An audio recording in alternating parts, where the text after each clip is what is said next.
조갑제 TV 시청자 여러분 안녕하십니까. 2022년 6월 14일 제가 있는 벨기에 브뤼셀은 저녁 8시입니다. 저녁 8시인데도 이렇게 위도가 높으니까 대낮입니다. 한국말에 속담이죠. 잘 나갈 때 조심해야 한다는 말이 있습니다. 이건 저는 망고의 진리라고 생각합니다. 잘 나갈 때 특히 권력을 가진 사람은 기고만장해지기가 쉽습니다. 권력을 가지면은 주변에 파리떼처럼 이 아부꾼들이 모입니다. 그 권력자가 높은 사람일수록 아부꾼들이 많고 아부하는 방법도 아주 정교합니다. 그러니까 잘 쏟게 되고 그러다 보면은 현실과 동떨어진 데서 생활하는 것처럼 사고를 하게 됩니다. 그러다면 진짜 사고를 칩니다. 윤석열 대통령 지금 참 잘 나가고 있습니다.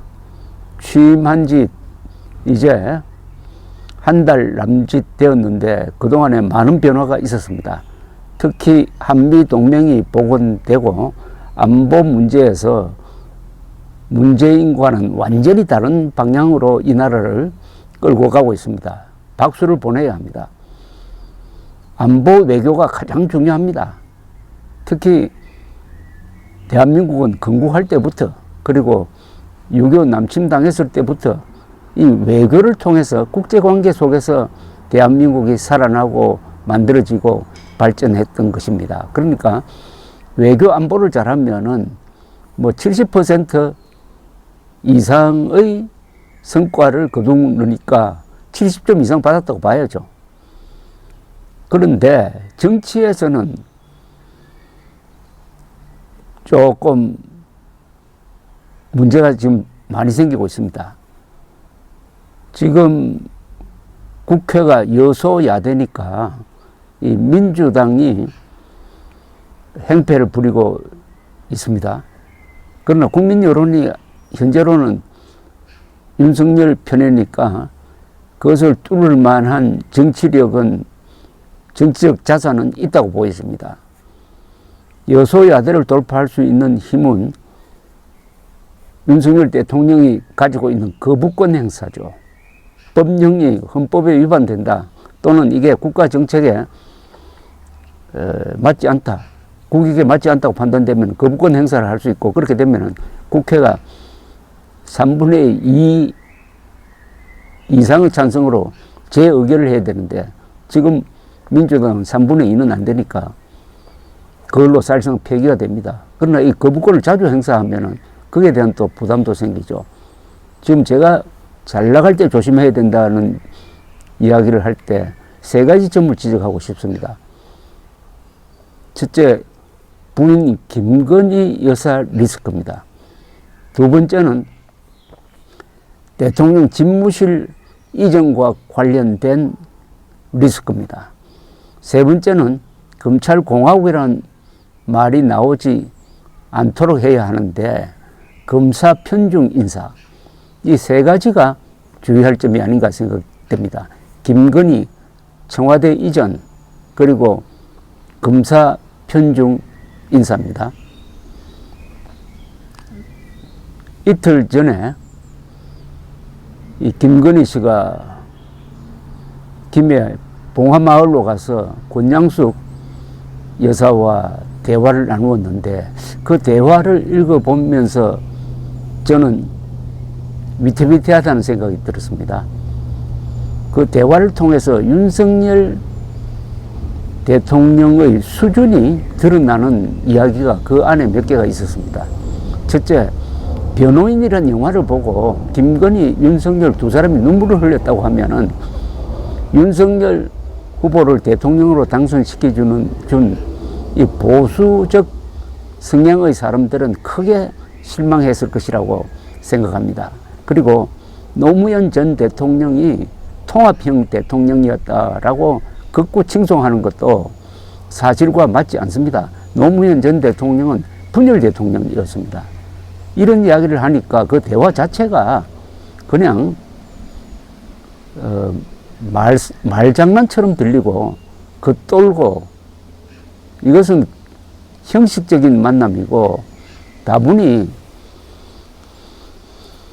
이 영부인이 정치를 하고 있다 하는 오해를 볼 수 있는 면이 있었는데 내려갈 때 부속실 직원 세 사람에 또 잘 아는 어떤 교수라는 사람을 동행을 했다고 합니다. 네 사람이 동행했다. 글쎄, 네 사람이나 데리고 갈 필요가 있을까요? 윤석열 대통령이 이야기하기를 김건희 씨가 청와대에 한 번도 가보지 않고 청와대 개방된 이후에 가보았더니 미리 보았으면은 청와대에 살 뻔했다. 이렇게 좋은 데서 살 뻔했다라는 이야기를 했다고 합니다. 그렇다면은 청와대 이전에 대해서 김건희 씨가 어떤 영향을 끼쳤느냐 하는 게 앞으로 계속 문제가 되고 취재 대상이 될 것입니다. 세 번째 문제는 검사들을 여러 정부 요직에 중용하는 겁니다. 거기에 대해서 윤석열 대통령은 과거에는 민변 출신들을 많이 쓰지 않았느냐라고 이야기하는데 그것은 실언이죠. 그것은 지금 검사 편중 인사가 검사들 요직에 많이 쓰는 게 잘못되는 것을 전제하고 과거에도 그런 문제가 있었는데 나도 문제 있는 행동을 한번 하는 게 뭐 어떠냐 하는 이런 이야기가 되니까 그건 논리적 모순입니다. 어쨌든 검사 편중 인사는 앞으로 세론의 저항을 받을 가능성이 있고 검찰공화국이라는 프레임에 갇힐 수가 있습니다. 검사는 행정부서의 직원으로는 적절치 않습니다. 대한민국의 검사는 대체로 너무 정치적입니다. 참고로 일본에서는 검사, 판사 출신은 정치를 하지 않는 게 불문율로 되어 있습니다. 검사, 판사는 거악이라고 불리는 대기업 그리고 정치인의 범법 행위를 수사하고 재판하는 역할을 하니까 정치에 들어가면은 어떤 직업 윤리에 문제가 생긴다 이렇게 되어 있습니다. 뭐 미국은 그렇지 않습니다. 미국은 검사 출신 정치인이 국회의원 하는 사람들 들어 있습니다. 미국에서는 또 기자 출신이 정치를 별로 하지 않습니다. 거기서는 기자가 언론이 정치를 비판하는데 어떻게 언론에서 근무했다가 정치를 하겠느냐 하는 이런 또 생각이 있는 거죠. 나라마다 조금씩 다릅니다. 한국에서 이 검사 판사 출신 정치인이 참 많습니다. 검사 출신 대통령에다가 검사 출신 국민의당 뭐 원내 대표 이렇게 꼽으면 참 많습니다. 그런데 한국 사람들, 보통 사람들 머릿속에 검사하면은 권력의 주구 이런 인상이 너무나 강하게 들어가 있습니다. 그런 오해를 받도록 하는 것은 주로 특수부 검사입니다. 권력형 수사 또는 대기업 수사를 전담을 했던 이 특수부 검사들의 무리가 그런 식으로 비춰졌다. 또 상당 부분 또 사실입니다.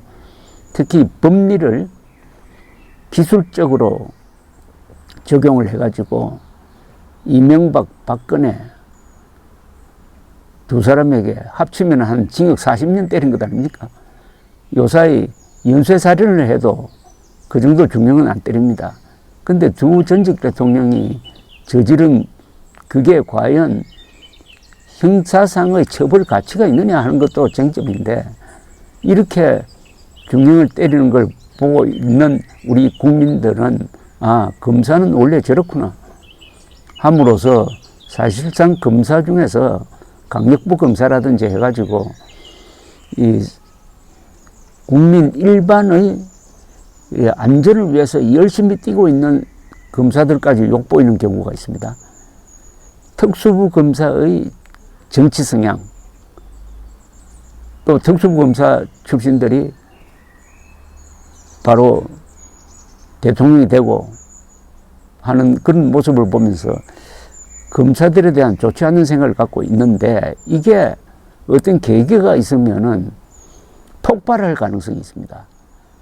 김건희 여사에 대한 생각, 청와대 이전에 대한 문제, 그리고 검사 편중 인사에 대한 국민들의 감정, 이런 게 쭉 묻어서 잠재해 있다가 어떤 계기가 되었을 때 이게 모여져 가지고 한꺼번에 폭발하는 수가 있다 이겁니다. 그때 되면 걷잡을 수 없는 사태로 가게 된다는 점을 잘 나가고 있는 윤석열 대통령이 한번 짚어보기 바랍니다. 김건희 씨의 대외 활동의 문제,